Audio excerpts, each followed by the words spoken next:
I am really excited to bring you this episode. I got a chance to check out Misfits Rehab, who is a sponsor for this year's Maine Paranormal and Horror Convention. I will be doing a gallery reading at the event as well. Proceeds from that event will be going to help Mr. Drew and his Animals 2, as well as Misfits Rehab. They're doing amazing things to help New England and Maine-based animals, get them back on their feet, release them back into the wild. So they definitely need your support because every little bit counts and every little bit helps. Description's in the link below. Follow them on Facebook, check them out and see what they're doing. And I hope you like this episode.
We are here at Misfits Rehab. Is it Misfit Rehab? Misfits, right? Misfits. Misfits, okay. Yes, we are all Misfits. All Misfits, that's right. So I really want to know when and how did you start this Misfits Rehab? Okay, so I got my wildlife rehab permit in 2002. All right. So that was when I became official as a rehabber. And Misfits, the name came about probably 2 years later when I got in my first bats. I got in my first 2 bats and I had no idea what I was doing. And so I reached out to my mentor and I was like, well, I got in my first 2 bats. So what do I do with them? And she was like, oh, I don't know. Bats just die. Oh, no. And I'm like, okay. And she's like, call Melody because, maybe she knows. And I called Melody and she's like, oh, I don't do bats. They're way too hard. Oh, okay. So I was like, okay. So I'm calling around all over the state to these other rehabbers and nobody had a clue. Really? So I ended up having to go all the way down to Bat World Sanctuary in Texas. Wow.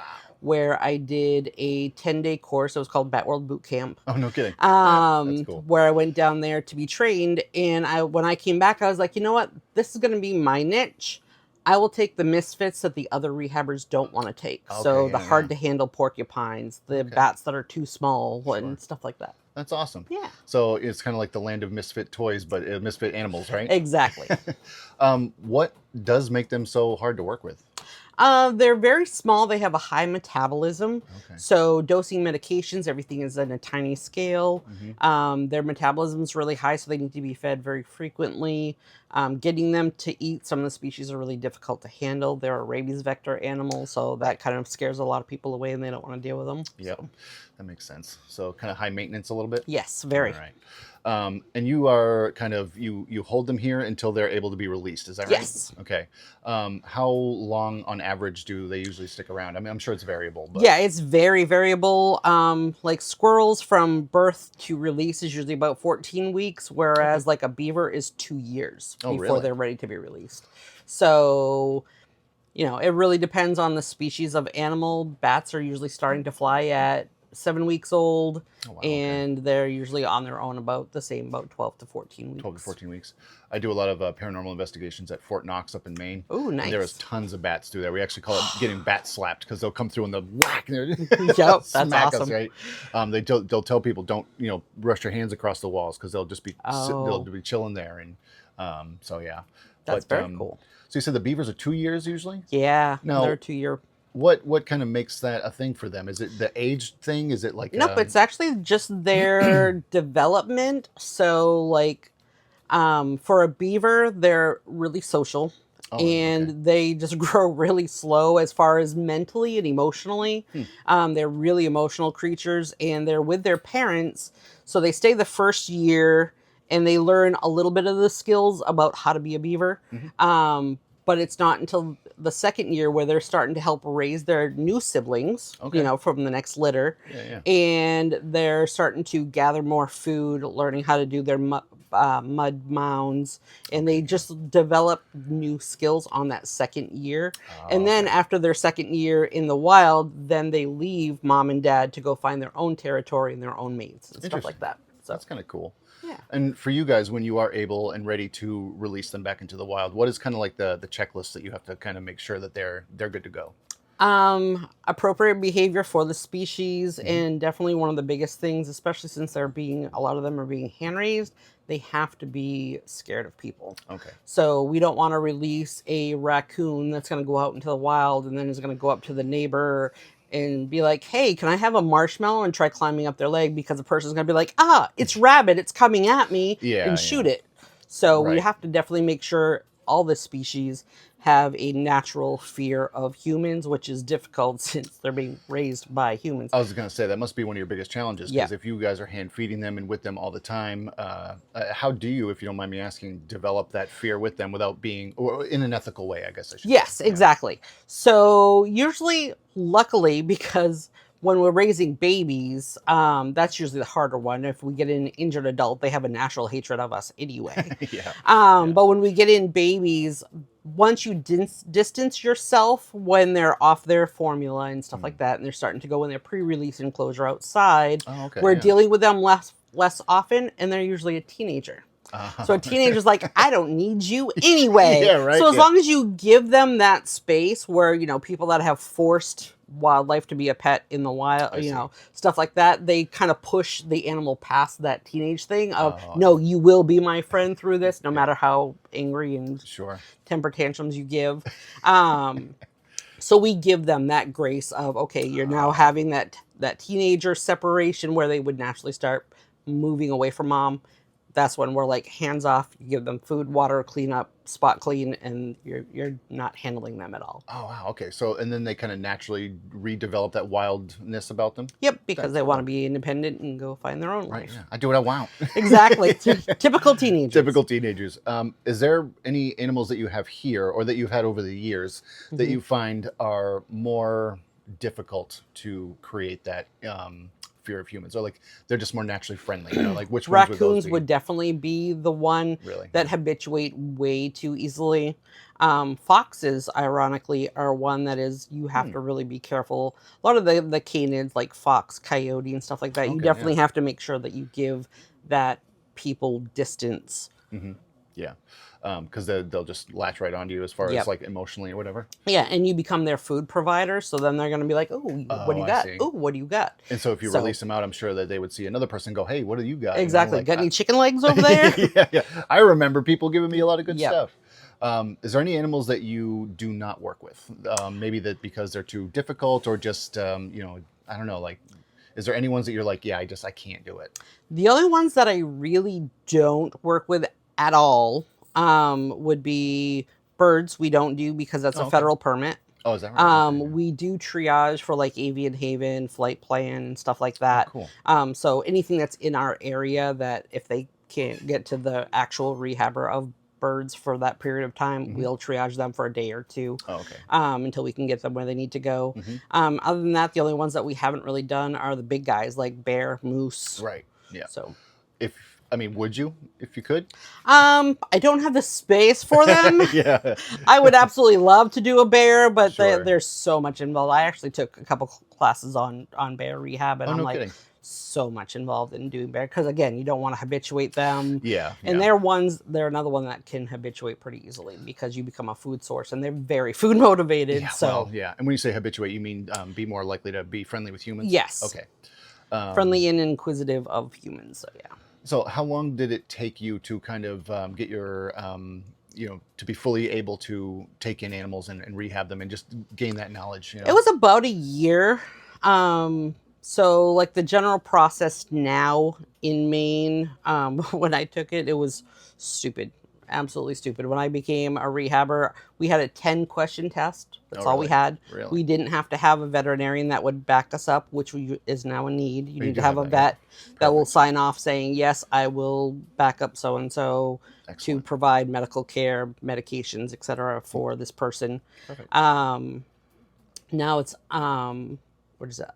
100-question test Yep. and 100 hours of training with a rehabber. That's perfect. So I think that seems much more. It's better in my eyes just to have you Yes. kind of really solidify that you guys are exactly. It's not like, do you love animals? Sure do. You're good. Yeah, exactly. Yes. Yeah. And it's funny because one of the things that I cling to is actually a girl that just recently got her permit. She did her internship with me. She's way up in Parkman. And she like blessed my soul when she was like, because she did feral cat rescue. Okay. Because she was like, oh, doing wildlife rehab is gonna be easy. That's not a big deal. And she did some illegal, like a lot of people start off illegally. It's like, oh, I found this and I raised it, and it's like, oh, you're not supposed to do that without a permit. Yeah. Yep, exactly. But she was like, I came into this thinking that this is gonna be a cakewalk, and I realized I know nothing. Yeah. And I was like, really? And she was like, everything that I thought I knew, you taught me so much. And I was like, wow, that was just like a big validation of, people that think it's like, oh, I can just Google it and then I can figure out what to do. It's like, no, Google does not have the answers. Yeah, not for everything. Yeah. Exactly. Right. You got to have that hands-on and really kind of, I would imagine each and every one of them has different personalities and different kind of ways that they are handled and taken care of and what they'll accept, what they won't accept. So I'm sure learning that is a pretty steep curve if I'm just guessing, but yes. And every species has their own specialty needs, different health risks that they normally come across. So it's like, one of the educational things that I put out there is a picture of a squirrel with squirrel pox. Oh, yeah. And a lot of people would be like, oh, it's got a wound. It's like, no, it has a virus that's going to kill it. Is that right? Is So that terminal when they get things like that? Usually, not always, but if you boost their immune system and you catch it early enough, they can overcome it, but it's pretty rare. Yeah. But it's like, stuff that we know that the general public is not going to know. Yeah. Now, when you receive these animals, is it from, I'm sure you probably find some in your travels. I usually don't myself. Is that right? Everything comes from general public, game wardens. Okay, yeah. Even veterinarians that someone's like, hey, this just got dropped off at our office. Can you take this? So that's great. Okay. Yeah. So, or even the Humane Society will call me and be like, someone just called us with a squirrel. Can you take it? That's perfect. That's awesome. I love that it seems like it's a real strong community around this whole stuff, really making sure that these animals are taken care of, not just by, the people that, are, more designed to like the veterinarians' offices but the game wardens reaching out and saying, hey, we got a raccoon that's in rough shape. We need to take him out, or we found babies. And, I think that's perfect. I really like that there's a community around that whole thing. And you had said earlier, we were talking mostly New England based animals. Is that right? Yes. Yep. So it's the only ones that we will take care of are those native to Maine. So we don't do like pets. We don't do like dogs, guinea pigs, rabbits, unless it's like a snowshoe hare, which is native to Maine. We just released one of those yesterday. So. Very cool. Right out into the wild? And okay. Yep. Do you ever track them once they leave here, or do you just kind of let them do their thing? Nope, they do their thing. Has there ever been a situation where you thought you're good to go and then they come back? Like, I have not. Have you heard of that happening? Oh yeah, definitely. Like people that release, because we don't release a lot of things on our property. So, but I do know of rehabbers that, either ones that, are just a little bit too inquisitive about people, so they'll release them on their property so that they can be taken care of. Like slowly more acclimate Exactly. back in. Yep. I guess in that situation, if you were to release an animal and they were, you thought they were ready and then they kind of showed differently, how would you handle that? Would you just kind of bring them back? Bring them back? Yep. Yep. And just try to reinforce that they're independent on their own? Exactly. Yep. That's great. Yep. Actually, now that I think about it, I did have one raccoon way back when I first started that I did not get him in an enclosure that let him climb other than a fence. So he was climbing just like the fencing and not having to use his claws to climb a tree, and he could not climb a tree. Oh. So he tried. He went up and he tried to climb the tree and just like fell over. And I'm like, okay, we need to fix that. So that one I did bring back. But yeah, that was way back when I first started. Way back when you first started, yeah.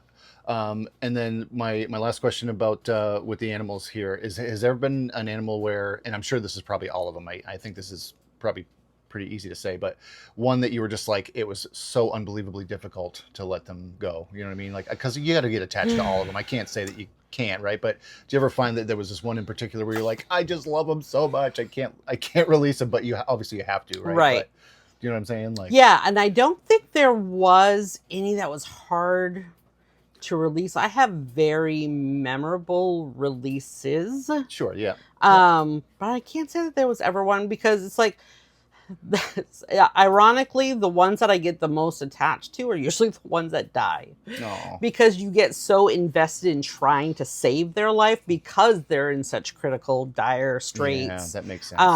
That you're like fighting tooth and nail for whether it's hours or days, only to watch them end up failing in the end. And you're like, oh, yeah, it's a big crushing blow because you put so much time and effort into them. Yeah. But yeah, the other ones, I mean, I love them all. Of course, yeah. That's but why I said it's probably a hard question to ask. Exactly, but I love the fact that they're wild animals. It's what they're supposed to do. So I love to watch them go off into the wild. It's never like people are like, oh, it must be bittersweet, and it's like, no, it's 100% sweet because they're doing what they're supposed to do. That means I did a good job. Yeah, and so I absolutely love watching them be released. That's a great way to look at it. It's like seeing them be wild, be in their natural environment, do what they're meant to do, and it must be so rewarding. I mean, it is 100%. That makes it all worth it. That's cool. Yep.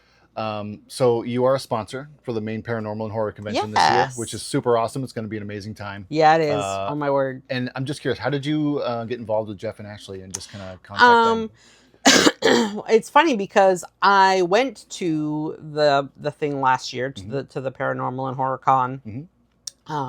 Mainly because we wanted to go see Jeff and Willie from Mountain Monsters. Yeah, those guys are sweethearts. They are the sweetest. Oh my god, I love them so much. We had dinner with them at Cushnock in Augusta. Yeah. Yep. We were at their table. That's right. Yeah.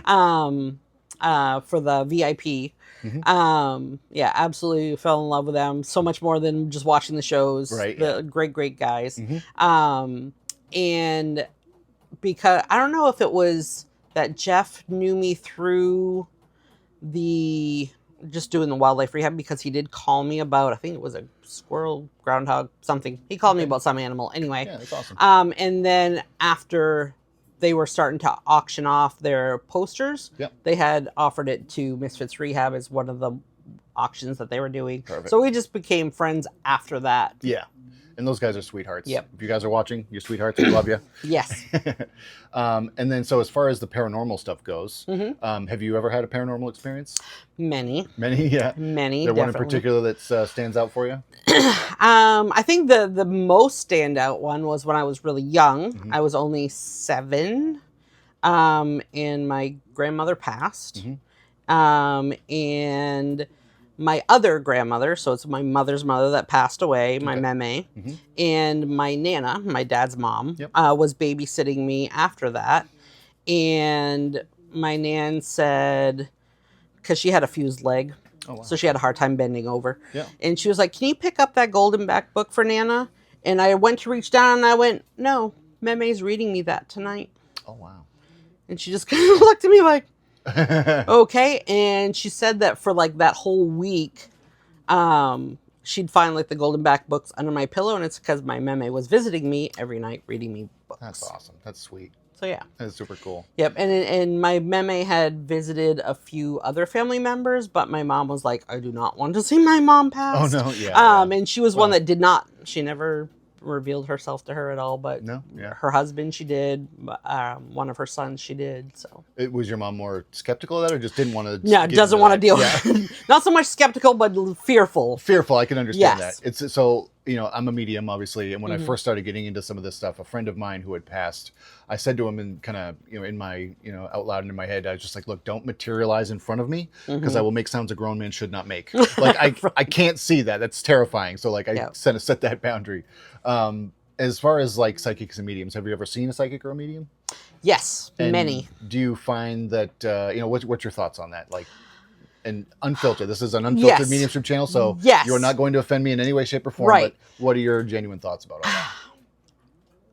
I love when I find the real deal. Right.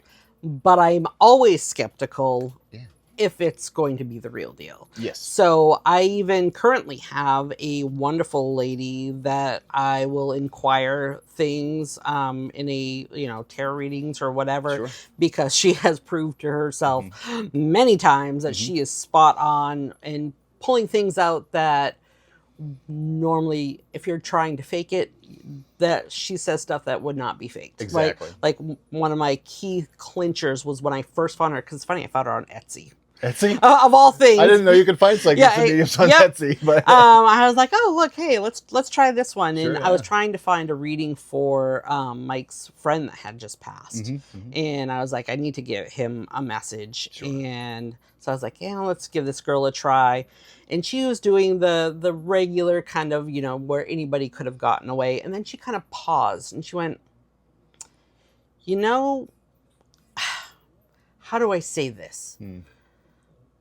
He seems like a really great guy, but he just came through saying, yeah, but I'm kind of a...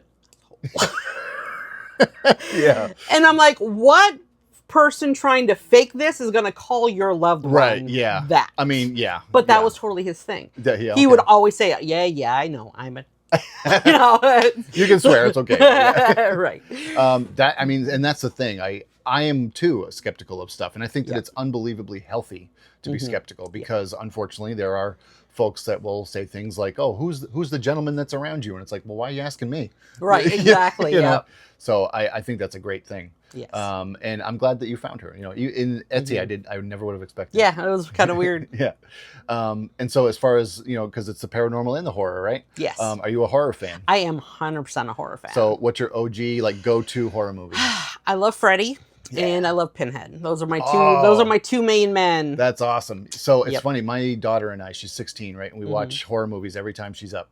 And she watched the Terrifier series. You ever watch those? No. So Art the Clown, all those movies. Okay. So I mean, unbelievably gory and just super horror, right?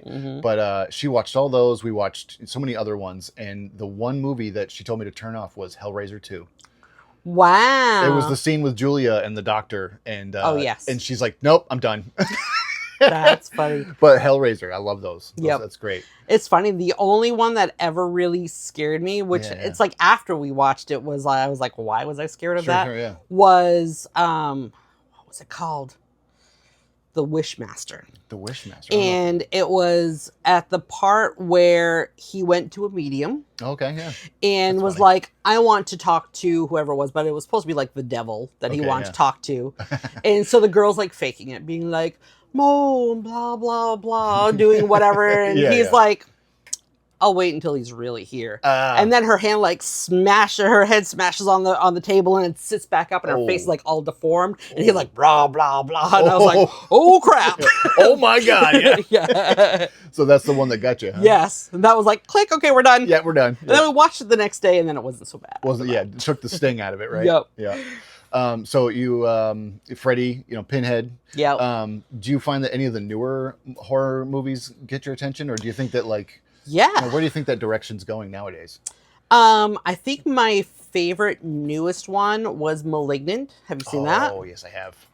The fact that, because being a horror buff, you watch so many horror movies, you're like, I know exactly what's gonna happen you next. can just call it, right? Yep, you can call it from the beginning. The first 15 minutes, you know how it's gonna end. That's right, yeah. But that one was such a, like, where did that even come from? Right, yeah. I did not see that coming. Right. So, Have you seen Obsession? Yes. Oh, such a good movie. Yep. I was really shocked with that one because, again, some of the newer horror movies, it's like you just said, it's like, okay, I know where this is going. I've seen this remade 1,000 times. That one actually surprised me. Yes. And I was like, oh, that's kind of unsettling. Yes, very.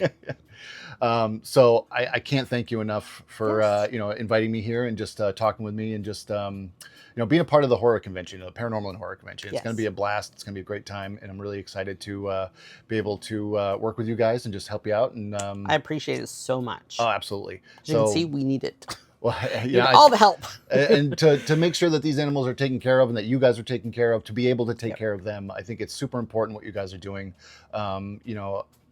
It's amazing. I really appreciate what you guys are doing for all the animals that you have here that you've worked with in the past and that you're going to in the future. Right. So truly, you guys are doing great things, and Thank you. I'm happy to help you guys. So I appreciate it. I appreciate you. Thank you so much. And there you go. That was my interview with Misfits Rehab. They are doing just incredible things. It is really near and dear to my heart that they're helping these animals out, getting them back on their feet, releasing them back into the wild, and just giving them the best opportunity and chance to live a full and healthy life. If you are able to donate, please do so. Check them out, support what they're doing, because they are doing really beautiful things. Earth angels for sure. That's it for this episode, and we'll see you in the next one.